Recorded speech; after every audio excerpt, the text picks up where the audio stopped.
Well, this ought to be interesting. How can a corporation be this soulless? If you've been taking a break from the internet lately, or just haven't caught up with the current state of gaming, there seems to be a new criticism going on with PlayStation, Xbox, and miraculously, not Nintendo. Mentioning their own name right now seems like a lawsuit waiting to happen.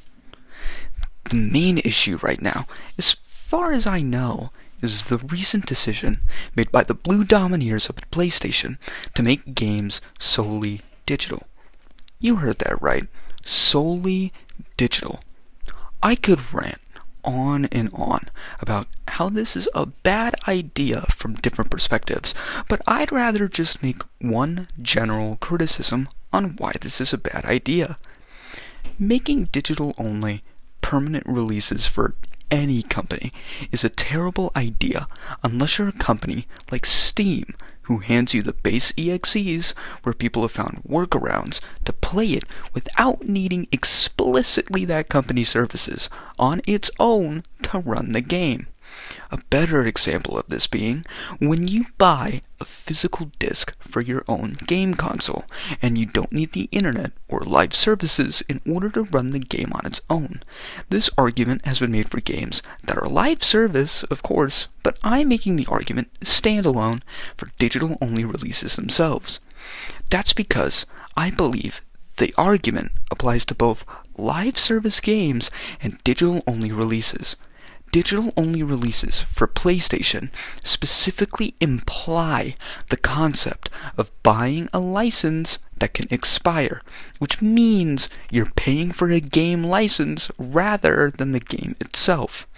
The reason why this is a terrible idea is that said game can be taken away from you at any time without the buyer's consent. Okay, so this is Editing Corvin here, and I wanted to make a clear distinction that when you are buying the game, you are consenting to them being able to take it away from you at any time without any warning. I just wanted to clarify that. That was my bad for not including that in the video, but you can keep watching.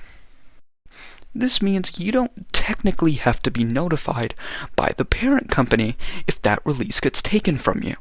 This not only sounds terrible to the buyer when explained out, but is terrible in concept. It's like paying $70 to rent a movie for a night. Nobody wants to spend that kind of money to rent the movie when you have the option to pay that amount of money and own the movie and play it whenever you want forthwith.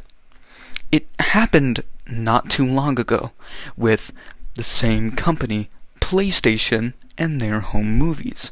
They wiped over 500 movies off of their service that were digital purchases and weren't refundable.